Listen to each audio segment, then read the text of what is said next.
The solution lies in technology from body-worn cameras and drones to IoT sensors and AI that is transforming frontline response, boosting transparency, reducing risk, and ultimately saving lives. He joins us on the line to exactly discuss that.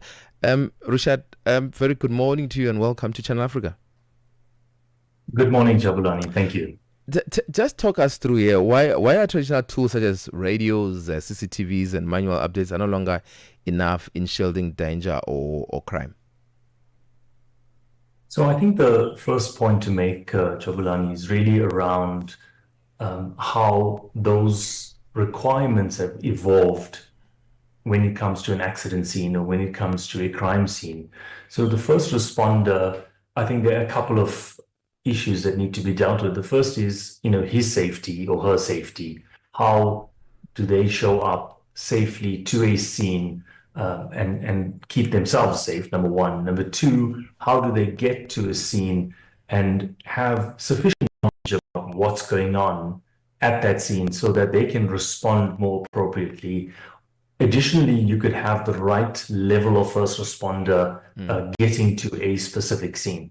So the typical mobile phone that gets used to have a first responder arrive at a scene or a two-way radio is insufficient. Yeah. He needs a lot more information and data so that he's able to react much better to what's going on that scene. And importantly, assist those that may be affected while also keeping himself safe. So how do you do that? So the first is, of course, being able to coordinate and communicate amongst the various types of first responders. Yeah. So whether it is a police officer or a paramedic or the fire department, having a common communications capability between themselves is an important first step. The second is, having things like drones or a video feed from a scene. Yeah. Now, video feeds from a scene is not always available because there may not be cameras in the vicinity that emergency management services can tap into. Yeah. So this is where a drone becomes really, really important, where it is used as the first responder. It arrives at the scene and starts streaming what's going on. So immediately that's a level of information that would be extremely useful to any first responder. And then yeah, and you can go ahead. Yeah, you were saying. Yeah.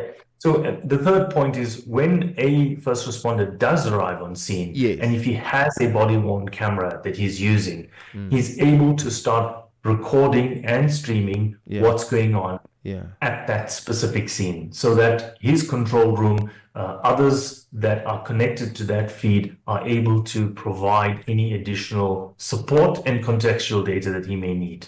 Yeah. So because Reshaad, I'm just trying to think, because imagine if you are on, there's you are on a scene, right? And now you're talking about to say that the first responders will exactly come in. Now, at least when you have drones that you are using, it's easy to say you're talking about the feed that is back into the control room. Now, how do you train? Are you guys training this to the first respondents as well? So I think, what we're actually positioning as Sentiv is really saying that the traditional models of just showing up at a scene is insufficient. Yeah. Right. So that's the first point. Yeah. Second is that, having a city or a metro police department or emergency management services department have access to these technology tools, it means that it's going to provide them with an additional contextual view of what's going on. Yeah. Now, when it comes to the training, as per your question around how would they be trained to do this, a lot of this is pretty simple to execute, because, if you have somebody in a control room who's viewing a video feed from a drone at a site, he or she is immediately able to talk to that first responder over a push to talk over cellular radio or a group or even a tetra radio, and inform them about what's going on. Tell them what's what they're seeing from a visibility perspective, Yeah. so that they have a lot more awareness of what's going on at a scene. And to be honest with you, I've probably seen, I mean, I think I've seen the partnership between the city of Johannesburg as well, because what they are having is that when you go into their robots, you'll see that there are cameras. So it's easy for them to exactly respond, you know. And I like what you're saying, that, you know, it's not really enough for us to say, let's use a cell phone, let's communicate. Let's not use the old way of radios, because by that time, sometimes you find that these criminals has probably ran away, they've ransacked the house, they've exactly ran away. So have you seen any sort of assistance in terms of have you ever seen sort of an assistance, or things getting much better, or the respondents are much quicker? Well, I think there are a couple of real proof points of where this is successful, right? So Yeah. besides, I mean, if I just look at other cities that are using drone as a first responder, Yeah. not in South Africa specifically, though, it's a coordinated approach. So that video feed from that drone off that scene, and let's take a simple accident scene for that Yeah. matter, Yeah. is streamed into the motor vehicle of that first responder that's on his way to the scene. So he already has sight of what's going on at that scene. He's getting that information about what's happening. Now, if you take a similar view from what you would see in many of the city of Johannesburg suburbs or streets, or even the city center, Yeah. where there are CCTV cameras, Yeah. not all of this is integrated into a single command and control center, whereby that video feed for that specific scene and attached to whoever is responding, those connections are not easy to be made if you don't have a centralized command and control system that is firstly getting that CCTV camera feed, talking to that first responder who's on his way, plus looking at where his vehicle is from a GPS tracking perspective in relation to where the scene is.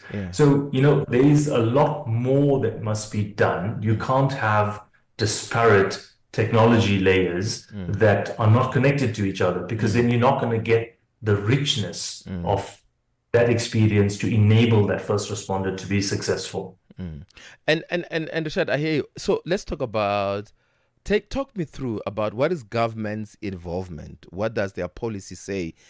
Because yes, it's all well and good to say the private sector is coming in, but what is government's involvement? Because they also need to assist in terms of fighting crime. They have their original ways of doing things, but surely we have new ways of new technology of doing things. What is government's policy, and what is their involvement on that front? That's an interesting question, in that I think that the intention from government is clear. They want to be able to impact on crime fighting in a positive way. Innovation generally doesn't always come from those specific individual areas within government. They normally come from other countries that have implemented some of these solutions ahead, or even the private security industry, who may have implemented some solutions that would be able to influence what is happening from a public safety perspective. But today, if you look at what's happening in the South African police services, for example, they are trialing body-worn cameras, they're trialing new technologies around gunshot detection. So there's a lot happening in that space, both from a national police perspective, but also metro polices in some cities. They're embracing technology. What we're positioning in terms of a all-encompassing situational awareness is saying, let's take those individual technology enablements that are happening, in pockets, and bring them together into a single view that enables not just the first responder, but the second responder, the third responder that's getting to a scene. And importantly, collect evidence in a way that then can be used later on in the judicial process. Because very often the information that's collected, the chain of evidence gets broken when people are collecting information from a accident scene or a crime scene.